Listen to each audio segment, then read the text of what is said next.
Gopi Janavalabha Girivardhari Gopi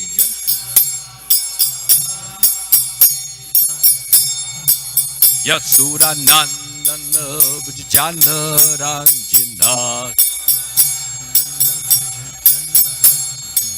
Yasura Nandana Vijana Ranjana Yamuna Tira Vanachari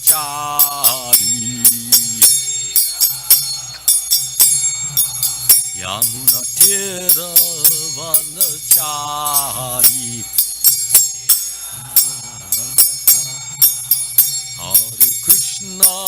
Hare Krishna Krishna Krishna Hare Hare Hare Rama Rama Rama Hare Hare Hare Krishna Krishna Krishna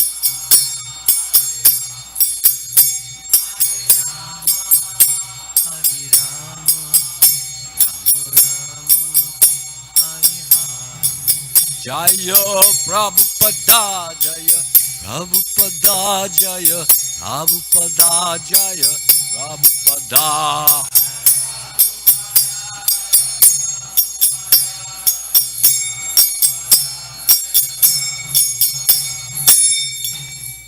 Jayam Vishnupad Paramahansa Paripajaka Acharya Astata Rasata Shri Srimad His Divine Grace A.C. Bhaktivedanta Swami Srila Prabhupada Ki Jai ISKCON Founder Acharya Srila Prabhupada Ki Jai Samaveda Bhakta Vrinda Ki Jai. All glories to the assembled devotees. All glories to the assembled devotees. All glories to the assembled devotees. And all glories to Sri Sri Guru and Gauranga.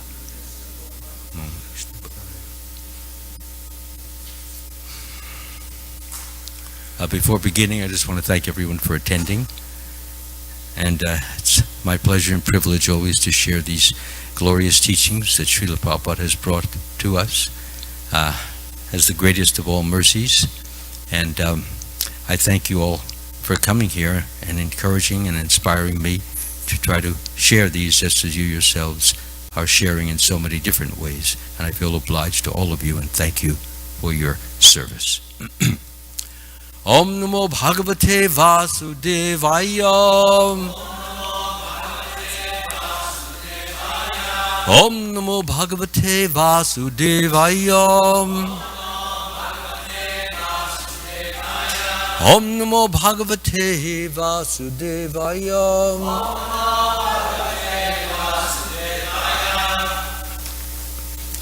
So I thought, I was under the misimpression that this was a prose verse, and that's the way I studied it. But I've been informed that it actually has a meter, which at the moment, since I haven't gone over it, I don't know. So I will read it as a prose verse, and we can do the synonyms in response. Okay?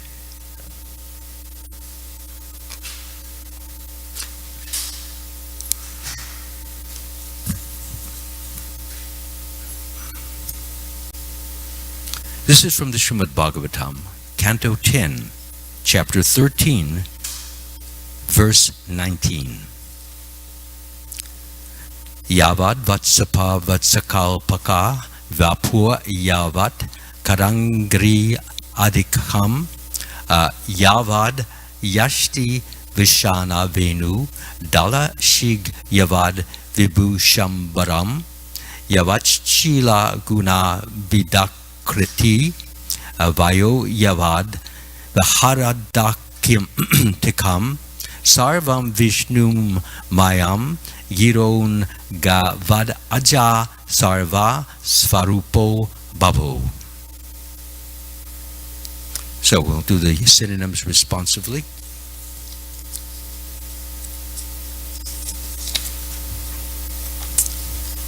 Yavat Vatsapa. Exactly like the cowherd boys. Vatsaka alpaka vapu. And exactly like the tender bodies of the calves. Yavatkara Angri Adikam, exactly to the measurement of their particular varieties of legs and hands.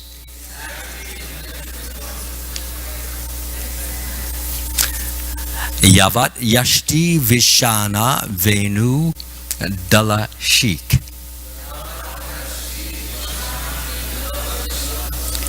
Not only like their bodies,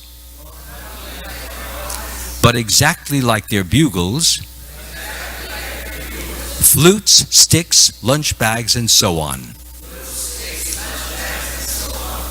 Yavat Vibhusha Ambaram,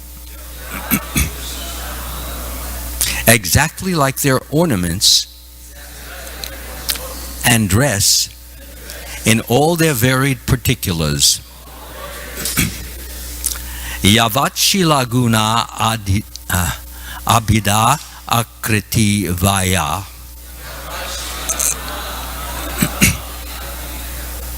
their exact character, habits, features, attributes, and explicit bodily features. Yavat Vihara Adikam, exactly according to their tastes or amusements. Sarvam, everything in detail. Vishnu Mayam, expansions of Vasudeva. Vishnu. Gira Angavat, voices exactly like theirs. Aja, Krishna, Sarva Svarupa Babu, created everything in detail as himself, without any change.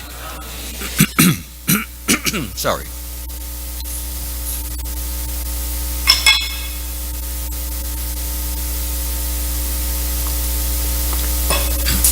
Translation by His Divine Grace, Srila Prabhupada Ki.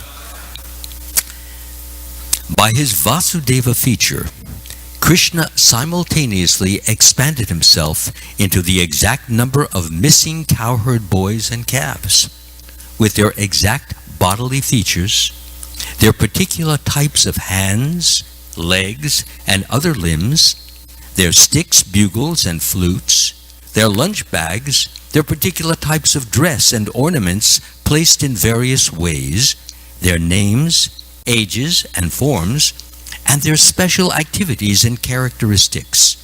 By expanding himself in this way, beautiful Krishna proved the statement Samagra Jagad Vishnu Mayam, which means Lord Vishnu is all pervading. So we can do this together.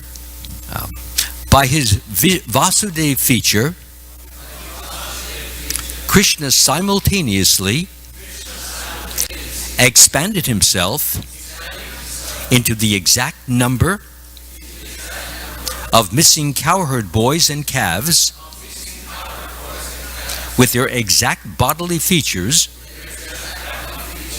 their particular types of hands, legs, and other limbs, their sticks, bugles, and flutes, their lunch bags, their particular types of dress and ornaments placed in... Let's do that again. Their particular types of dress and ornaments placed in various ways, their names, ages, and forms, and their special activities and characteristics. By expanding himself in this way, beautiful Krishna proved the statement Samagra Jagad Vishnamayam, which means Lord Vishnu is all-pervading. Purport by Srila Prabhupada Ki.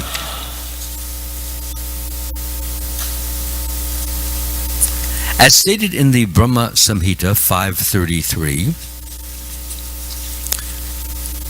Advaitam Achum Anadam Anantarupam Adyam Purana Purusham Navayovananam Cha Yavanovanam Cha. Krishna, Param Brahma, the Supreme Personality of Godhead, is Adyam, the beginning of everything. He is Adi Purusham, the ever-youthful original person. He can expand himself in more forms than one can imagine. Yet he does not fall down from his original form as Krishna. Therefore, he is called Achyuta. This is the Supreme Personality of Godhead. Sarvam Vishnumayam Jagat. Sarvam Kalvidam Brahma. Krishna thus proved that he is everything, that he can become everything, but that still he is personally different from everything. Matstani sarvabhutanim nachaham tesh vavastita. This is Krishna, who is understood by Achintya Beda Beda Tattva philosophy. For those that don't know the meaning of that, it means simultaneously and inconceivably one and different. Purnasya Puram Adaya Purnam.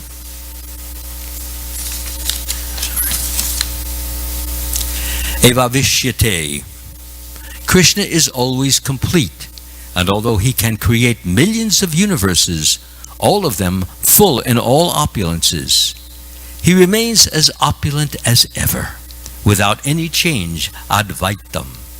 This is explained by different Vaishnavacharyas through philosophies such as Vishuddhadvaita, Vishishtadvaita, and Dvaitadvaita. So these are different aspects or different kinds of or expressions of Vaishnav philosophy, such as from Ramanuja and some of our other Vaishnav acharyas. Therefore, one must learn about Krishna from the acharyas. Acharyavan Purusho Veda. One who follows the path of the acharyas knows things as they are. Such a person can know Krishna as he is, at least to some extent, and as soon as one understands Krishna, Janma Karma Chime Divyam Evam Yo Veti Tatpataha, one is liberated from material bondage. Tyaktva deham puna janma naitimam eti sorjana. Those are verses from the Bhagavad Gita, I believe it was 4:9. Agyana timarandasya gananjana shalakaya chakshur unmalitam yena tasmai shri guruve namaha. I was born in the darkness of ignorance, and my spiritual master opened my eyes with the torchlight of knowledge. I offer my humble obeisances unto his lotus feet.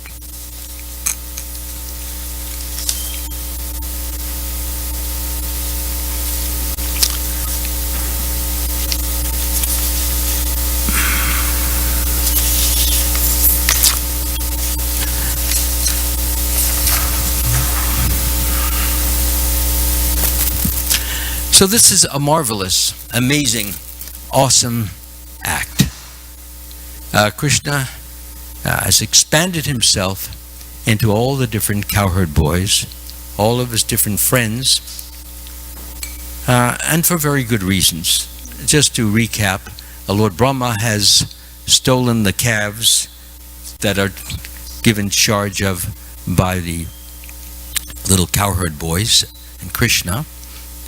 And then some of the calves wandered off into nearby areas where there would be some fresh grass, and the cowherd boys who were taking their lunch with Krishna, they became a little anxious because it was their responsibility, even though they were 5 years old, it was their responsibility to make sure that they had kept an eye on them, because they could wander off into an area that might be dangerous, where there might be lions or tigers or panthers or some other types of wild animals, wolves and foxes and things like that. And so their business was just to keep a watch over them and make sure that they stay in areas which were not dangerous, where they could watch them. So they became somewhat agitated, and they wanted to go and fetch the calves and bring them back to an area where they were, which was within their vision. So Krishna saw their anxiety, and he said, no, don't worry. You don't have to worry about this. He says, I'll go get them. You continue enjoying your lunch. So Krishna he had on his left palm, he had a little bit of rice on it and some, what else? He had a fruit. Huh? What was the fruit? Yeah, some yogurt on it. Yes, he had rice and yogurt on it. So Krishna didn't want to interrupt their lunch, but he had another plan. You see, Krishna this is a big drama. It's a big play. Prabhupada uses that exact words. And it's all been instrumented, it's all been written, and it's directed and produced and acted in by Krishna himself and his cowherd boyfriends, although they don't know it's a play, but he does. We call this, it's called a pastime, or lila. Lila means it's fun for Krishna. It's a play for Krishna. Often it's frolicsome. Sometimes it can also be very dangerous too, where Krishna actually gets into fights with demons. But the important thing is that it is a pastime, and Krishna is creating this pastime for no other reason than, first, there are a lot of reasons, but one of the chief reasons is that we will learn something about the principle of pride, and we will also learn how great, how amazing, how awesome, incredible Krishna is. Sometimes Mayavadis, they will come by and they say, well, I'm God. So I said, oh, you are God. Okay, can you do the things that God can do? He says, well, what would you like me to do? I said, well, you see my face and my body? Yeah.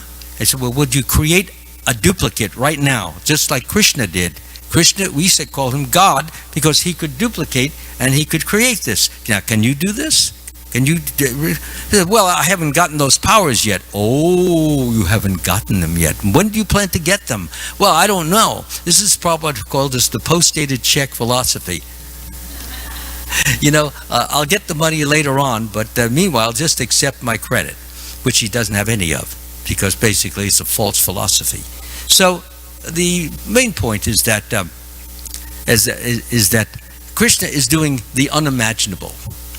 What we see here, I mean, it's absolutely incredible. I mean, we have to think about this. I mean, you have a form, you have a way of speaking, you have a way of eating, the way you bring the food in, you have a way of chewing, you have a way of walking, you have a way of writing. Everyone has his own individual, distinct manner of doing so many things, of speaking in so many ways. Sometimes a person speaks with a little bit of an accent or a little more emphasis. Some are a little bit agitated. Some speak in a very phlegmatic, like they're falling asleep. Everyone has his own different, distinct manifestation. So Krishna, he didn't have to go and memorize this, by the way. It's not like he checked out all his little cowherd boys. Okay, now, he scratches his ear every 5 minutes, or he blows his nose every time he sniffles. He didn't have to do any of that. He knew it all. He's omniscient. That means one who knows everything. And knowing everything, he could become every one of them, on any one of them, and do it perfectly. Being super soul in everyone's heart. He's in all the hearts. Consequently, he sees everything. The difference between his seeing and our seeing is that when he sees something, he remembers it eternally, everlastingly. It's like in the Bhagavad Gita when Krishna says that he taught the sun god in the Bhagavad Gita many millions of years ago, and Arjuna says, well, how could that be? You're much younger. Sun god is he's so much older, and therefore how could you have taught him? Here you are, and that was millions of years ago. So Krishna answered, many lives both you and I have had. I can remember them all. You cannot. Okay? So this is the difference between us and Krishna. We see something, and we may remember it for an hour, a day, 2 days, and if we haven't made a firm effort to remember it, most of the time we will forget it, and certainly a month later be forgotten. Yet Krishna, being whom he is, all powerful and all knowing, he remembers everything. So he remembers the way the cowherd boys, how they acted, how they played, and there was no difference at all, not the slightest, between the cowherd boys who were sleeping in the cave and the cowherd boys that Krishna has created. So therefore, one of the reasons that Krishna does this, as we know from a few pages back, or maybe a few pages forward also, is that if Krishna came home without his cowherd boyfriends, and the mothers would be looking, there would be Krishna and there would be no cowherd boys. Now the children are the life and soul of parents. Many of you have had children, and even though they give you a lot of trouble, a lot of problems, a lot of noise, nonetheless you can't help loving them. So mothers love the children. They're their life and soul. The fathers love them also. When the children come home, what's the first thing that they embrace them and smell their heads and ask them, how are you? And come on, let me give you your bath. And they stick them in the tub and start washing them and then drying them. They're getting all this pleasure of serving their little children. And it's done with love, and that's what love is about. And that's a perfect expression of love. Especially mothers' love, their instinct is to give comfort, to give protection, to give direction, to give guidance, to give help. All these things are part of, especially a mother's love, because she spends so much time with the child, raising it and teaching it and so many things. So, therefore, we have all of these different this situation. So the fathers, without their children, it is stated that they might even die. They love them so greatly. So Krishna is thinking, well, I can't let the cowherds of Vrindavan die. They're here to have loving pastimes with me, and I'm here to gain pleasure from them. And I don't want to create any unnecessary sorrow, problems, difficulties, grief. So what I'll do is I'll manifest myself in each and every one of the cowherd boys. And also there were the calves. The cows love their calves, says also. And we see that when you see the calf comes to take the milk. Sometimes the cow will get close to it and lick its head and lick its back. These are expressions of love.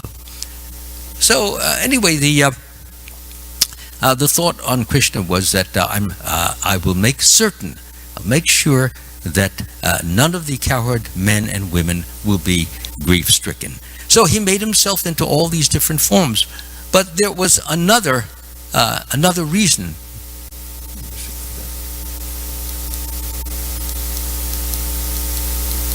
There was another reason for this. Does that bother anybody here, this light? Okay. So there's another reason, though. During the course of Krishna growing up, all the different mothers and the fathers, but especially the mothers, would see Mother Yashoda caring for, raising Krishna, protecting him, disciplining him. And Krishna is so lovable, so adorable, so captivating, that these mothers, although they loved their own children very much, as Krishna had mentioned, they would die if their children didn't come back. And although they loved their own children very much, they couldn't help loving Krishna more. And that is because Krishna is the source of all love. He's the source of all sweetness. He's the source of all joyfulness. And so when one looks at Krishna, it's not the same as looking at someone else, some ordinary person. There's a radiation of love flowing out of him, and he can also decide how much he wants to manifest. For example, if he's very deeply, greatly pleased with a devotee, he can literally shower him, drown him in this love, which manifests as different kinds of ecstasy, as we have learned from Chaitanya Charitamrita, and that's exactly what happens there. So many devotees, they become so filled and flooded with love through the chanting of the holy name, through the associating with Lord Chaitanya Mahaprabhu, and having a different associating with each other. They're all so filled with love for Krishna. So therefore Krishna is like a gigantic magnet. Now if you take some iron and you put it near a gigantic magnet, what happens? Like that, it just immediately gets caught. It can't decide, well, no, I don't want to go to the magnet. It's so powerful that magnet, its nature of the magnet, the nature of the iron filings is such that the iron filing has to surrender, has to just yield, has to give. So that's the main point. It has so much potency, the magnet, that it pulls. Similarly, to keep the analogy going, Krishna has so much potency. And as it's mentioned here, even though he gives out tremendous amount of love, he manifests, he uses his material energy to create so many millions and billions of universes. In spite of that, he's always the same. He's always has the same amount of energy. He's the complete whole, he's referred to as. So he's always complete, even though he's giving out. That's the amazing aspect of Krishna. If I do 10 push-ups, I'm dead for the day. Yeah, no energy, nothing left. But Krishna, he can work all day and all night, and still he never gets tired. So anyway, the point is that these cowherd men and cowherd women, they felt a very great affection for Krishna, and they wished that they could have Krishna as their own son. This was a wish or a desire in their heart. And there was a little bit of transcendental envy, I'm emphasizing, of Mother Yashoda and Nanda. How wonderful. Wow, they get to see Krishna in the morning, they see him in the nighttime, they talk to him, they bathe him, because Krishna is so special. Krishna is so amazing. Krishna is so awesome. He's so delectable. He's so likable. He's so lovable. He's so huggable. So he's all these things and many more. I didn't memorize the whole dictionary, so forgive me. So anyway, he's so all of this, and all you can say is that, I just want to be with him. And actually, devotees who slowly but surely develop love for Krishna, that develops in their heart. So much so that whenever they do their services, whether they're cooking, whether they're dressing the deities, whether they're cleaning the floor here, or whether they're out on Harinam, or they're distributing Krishna's books, those who develop love, they don't feel a separation. They're distributing the book with Krishna at heart. This is what the ideal is. We don't always get to do that, but because it takes time to develop that. We're always thinking of ourselves. Numero uno. So when we begin to make Krishna numero uno, I hope I'm pronouncing it right for all those Spanish-speaking persons. Okay, so for numero uno, if Krishna, you see, he's number one for us, then the result will be is that when I'm distributing a book, as I approach a person, I'm thinking, this is for you, Krishna. Please help this person receive or accept this book so that he can come eventually to know you, to serve you, to love you, and totally become realized of you and go back home, back to Godhead. Basically, this is our motive. We want everyone to go back home, back to Godhead. This was Prahlad Maharaj's motto. It's not enough for me to go back to Godhead, but I will not be like some of those who go to the forest and they just chant and they just want their own advancement. No, I want everybody to come back. I feel incomplete unless they're also relieved of their suffering. They're also relieved of their agitation. They're also relieved of their puzzlement and bewilderment. I want them all to come home, back to Godhead, happy, fulfilled, satisfied, uplifted, and the way they're supposed to be now and forever, which they are not presently. So this is our motive.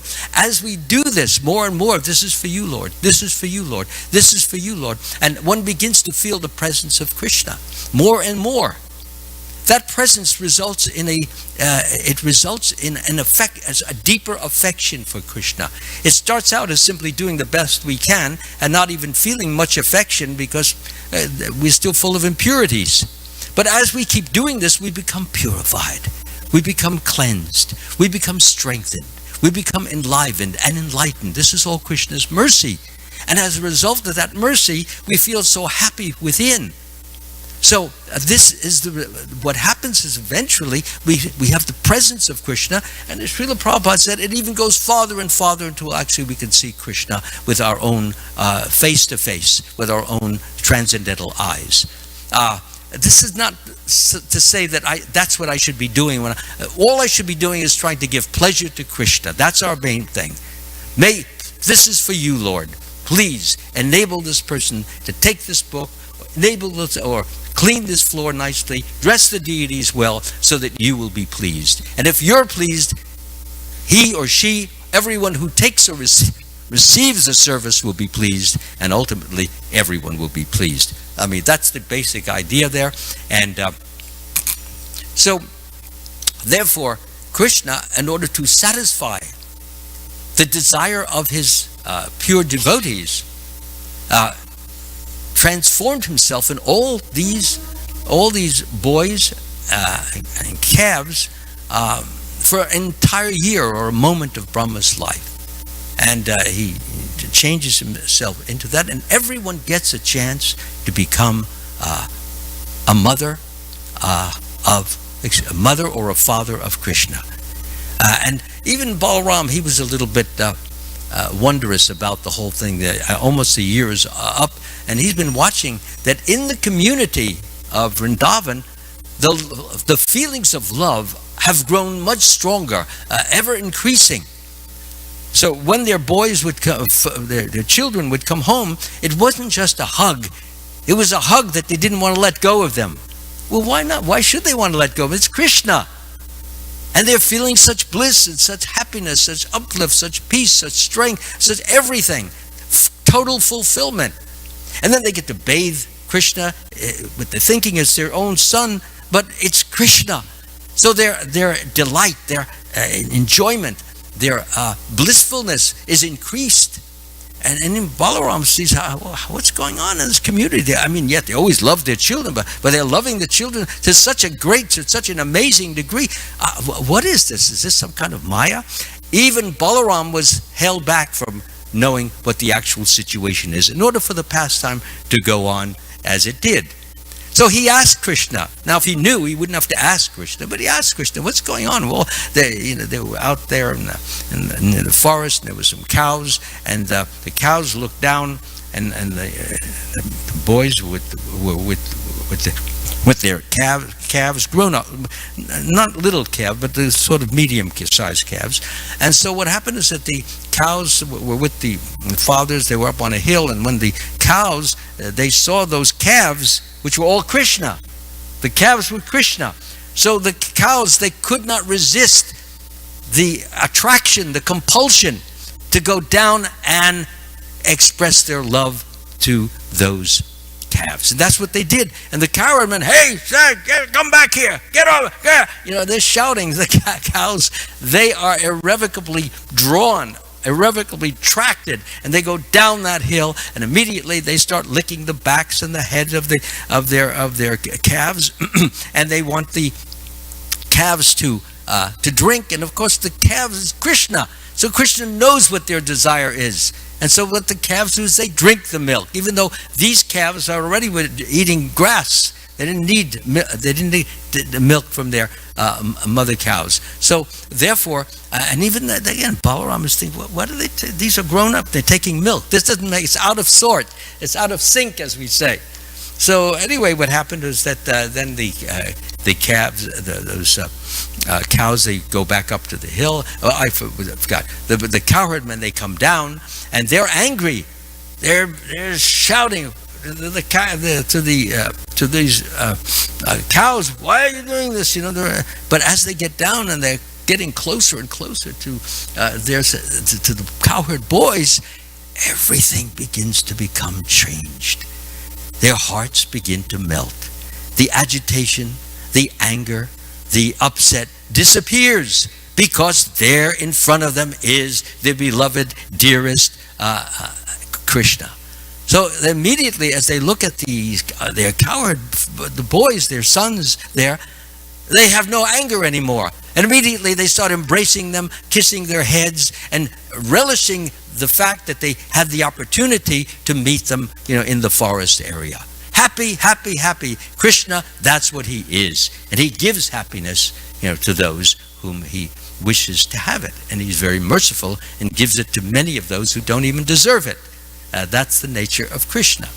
So the important thing is that Krishna fulfilled the desire of those residents of Vrindavan.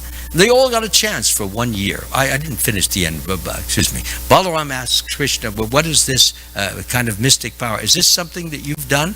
And then Krishna explains to him that yes, that this has to do with the fact that he had certain lessons to teach, and he also had certain desires of the residents of Vrindavan to fulfill. And he also fulfilled his own desires. Krishna gets a lot of fun out of masquerading himself. He's a master masquerader. Yeah, he likes to dress up in different outfits. And here he is. There are hundreds, if not thousands, of cowherd boys, and he's in their form, and he's got everybody believing completely that those boys are the real boys, or the original boys that the parents believe they are. And I made that little analogy last week that when you get on a stage and you play a part, you get a lot of fun. There's a lot of pleasure playing a part of someone whom you are not. For example, if you're very virtuous, you're very kind, you're very sweet, and that's your normal, natural personality, but you get up on the stage and you're playing somebody completely different, and everybody's just compelled. They're on the edge of the seat, they're biting their nails, their knuckles are getting white, and they don't even know they're in a theater. They're so absorbed in the play. So the actor, of course, gets a lot of pleasure out of being able to, as we say, put it over on them or absorb them into the story to such an extent that they become a part of the story in the sense of identifying themselves with different characters that are in the story. So as I said, there's a certain pleasure in playing, getting into disguises. Well, what do you think Halloween comes from? Why do we dress up? Why do people put on all different costumes? It all comes back to Krishna, who loves doing all these different things. And there are many other pastimes besides this one in which he actually gets into different forms. I mean, look, he's a boar, he's a turtle, he's a swan. He gets into so many different forms. And that's part of his enjoyment, part of his leela, you see. So anyway, the important point is that that's another pleasure for Krishna. Not only the pleasure of fulfilling the desires of the cowherd men and cowherd women, but also in fulfilling his own desire to increase his ecstasy. He's always happy, but he can increase it through the interactions and responses and interrelationships of these cowherd men and himself, and by so acting the way he has, what happens is that his joy, his if you want to call it happiness, is increased as the cowherd boy men and women show more and more love to him in so many different ways, because that love is coming to them from Krishna, and it inspires, it uplifts, it pulls out more and more love from them, and they express it in different forms and different kinds of devotional service. So I want to thank you all very much for listening. Hare Krishna. If there are any questions or any doubts, please feel free. Yes, Chandrasekhar Prabhu.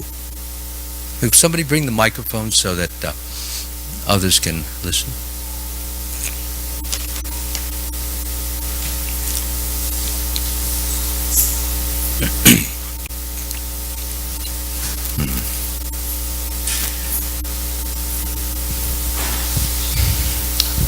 Who gets it? What? Who would you like to get the microphone? Oh, Chandrasekhar. Yeah, just raise your hand, Prabhu, if he doesn't know your name. Prabhu. Hare Krishna Maharaj. Echoing a question that Brigupati Prabhu asked Bhakti Charu Maharaj a couple of weeks ago, and in relationship to your explaining how Krishna gives all sorts of love to his devotees, so much so that they experience incredible types of ecstasies, such as the associates of Lord Chaitanya that you mentioned, or the cows that run like magnets to the duplicate cows that Krishna expanded himself into.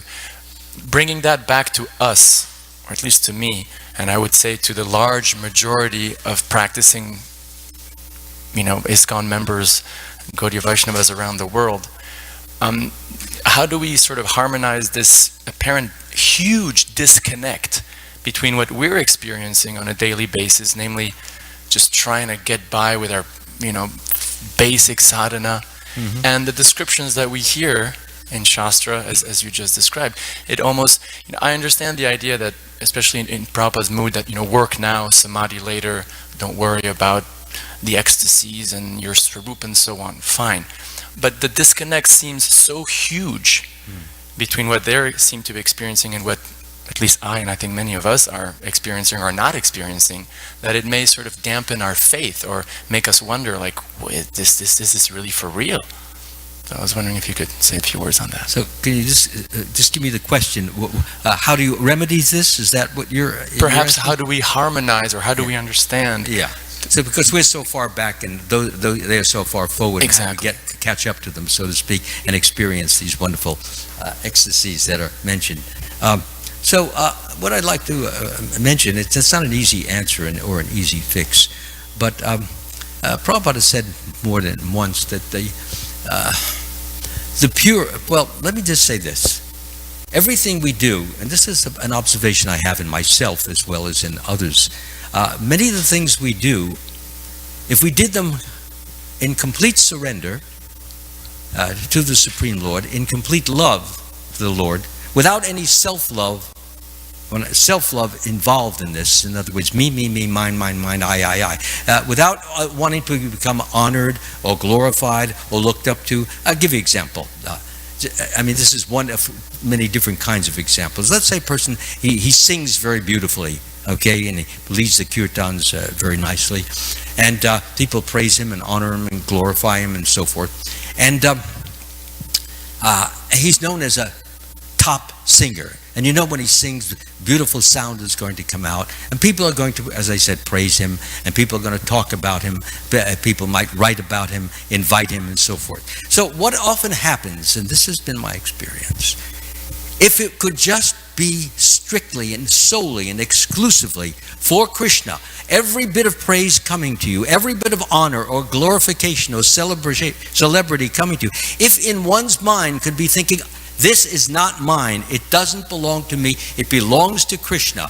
Krishna is the real owner of this. All this praise goes to him, so I offer this to my spiritual master. Spiritual master will offer it to Krishna, to whom it should go, because he is the source of all my talent, all my ability, all my strength, all my capability. All of this comes from Krishna as a result of his grace.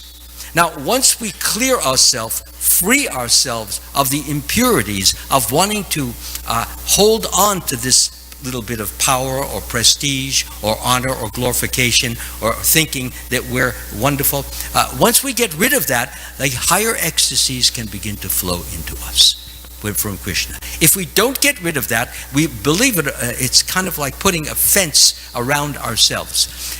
What happens is that when a person gets very proud and very puffed up and very thinks it may not be coming in a very obvious fashion, but it's internal. Okay, person is thinking I'm superior to him. Person is thinking I'm greater. I can do this better. Like that. So what happens is that when a person begins to think of himself or herself as being better, greater, higher, superior, up there, and above others even, what happens is Krishna withdraws his grace, the grace that will bring that devotee, if he were clear of that, clean of that, the ecstasy that you were just mentioning before. So in other words, we create a barrier by maintaining our pride, by maintaining this feeling of superiority, this feeling of smugness, which are both subtle or gross. Most of the time it's subtle with even some advanced devotees. So the net result is we hold ourselves back by making our activity a show rather than a true offering of devotion. A show for our glorification, a show for our applause, a show for our enhancement, so that everyone will think we're great, we're so much so that. So once that motive is still there, we're blocking the full flow of Krishna's ecstasy that he has. Now the associates of Lord Chaitanya Mahaprabhu, many were householders, most even were householders, but it didn't matter. They had the association of Krishna, and somehow or other, through the association with Lord Chaitanya Mahaprabhu, through the teachings of Lord Chaitanya Mahaprabhu, personal and extended through each other, they were able to overcome this, and therefore they were ecstatic so often. So this is our challenge. Our challenge now. Your next question you might ask is, well, how do you deal with that though? How can I not think that I'm doing so well when it's apparent that I'm so much better than others?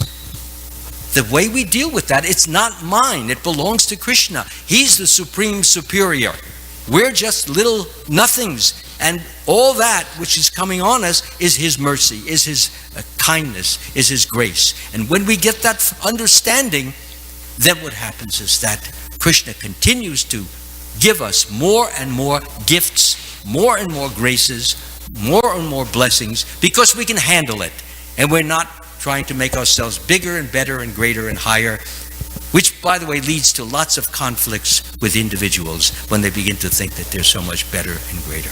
So that's the best I can do in answering your question. We all have a big challenge. Let's give up our show business and do it all for Krishna. And when those little ideas pop in, yes, I'm doing great, I'm doing that, out.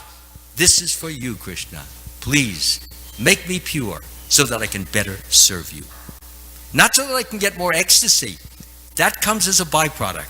Our interest is in Krishna's ecstasy. And the more we can think of his ecstasy, of increasing that, the more Krishna is going to be thinking of our ecstasy. The pure, as he says, the pure devotee is always within the core of my heart. And I'm always within the core of the pure devotee's heart. The devotee does not know anything else but me. And I do not know anything else but him or her. So this is it. Krishna is there. He's waiting. He's giving us, as they surrender unto me, I reward them accordingly. You surrender a little and hold back a lot, well, he's going to give only so much. You surrender a lot, you surrender everything, he's going to give a lot. So that's about the best I can do. I hope I've answered your question. Thank you. Thank you very much. Hare Krishna. Anybody going to go to breakfast now? No more talk? Any more questions? No? Thank you so. I saw a hand go up. Roger, was that you? Okay, I'll answer that question and then we can continue. Yeah, let's have it. I wanted to ask in the class. I wanted to ask in the class. You said Krishna expanded himself by his Vasudev feature.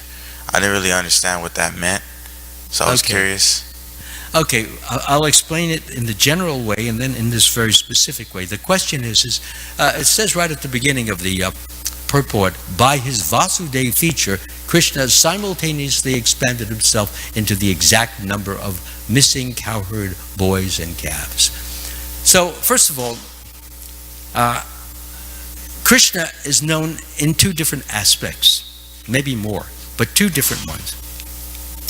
There is Krishna Vrindavan, and there is Krishna Vasudev. Okay? Just keep that in mind, and I'll explain. Krishna Vrindavan doesn't fight. Krishna Vrindavan, he plays, he jokes, he frolics, he has loving, playful pastimes, and he never leaves Vrindavan, actually, which is a whole other story. I don't want to get into that, but and I'm prepared to talk about it, but we're late. So that's one aspect of Krishna. Another aspect of Krishna is called Krishna Vasudev. That's a different manifestation of personality. It's the fighting personality. It's the warrior personality. So Krishna Vasudev is generally that's the fighter. That's the Krishna of Dwarka. So therefore, first I just want you to, that's the general meaning. Prabhupada mentions, I believe it is in the, it's in the Bhagavad Gita where that differentiation is made at the very beginning of the introduction. Vasudev Krishna, fighter. Vrindavan Krishna, player. Okay? Now, how does that fit with this? And I was, believe it or not, before I came to this class last night, I had that exact question in my mind. And I was trying to figure out, this is all Vrindavan Krishna, and there's no fighting going on in this. Now, there's another aspect to the word Vasudev, which Srila Prabhupada does mention quite often.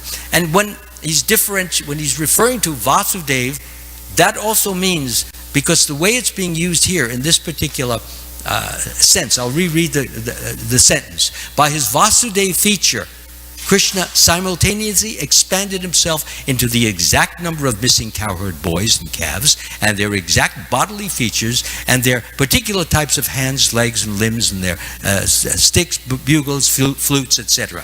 So what the aspect that is his incredible ability to expand himself. We're not talking about the playful, cute, lovable Krishna, but this power to be able to transform himself into another form, into endless forms. So often Krishna is referred to as Vasudev as the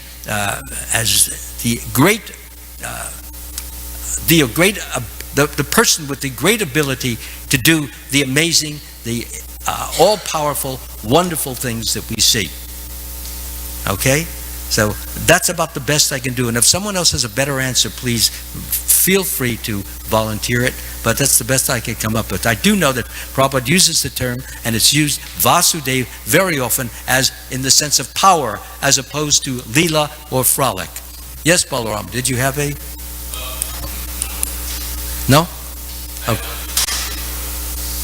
Okay. Thank you for your thanks. Appreciate that. It's always nice to see you. So thanks again. All glories to Srila Prabhupada. All glories to Srimad Bhagavatam. All glories to your loving service. Please let us love Krishna more today than we did yesterday, if it's possible. If we don't think it's possible, pray like anything and it will be.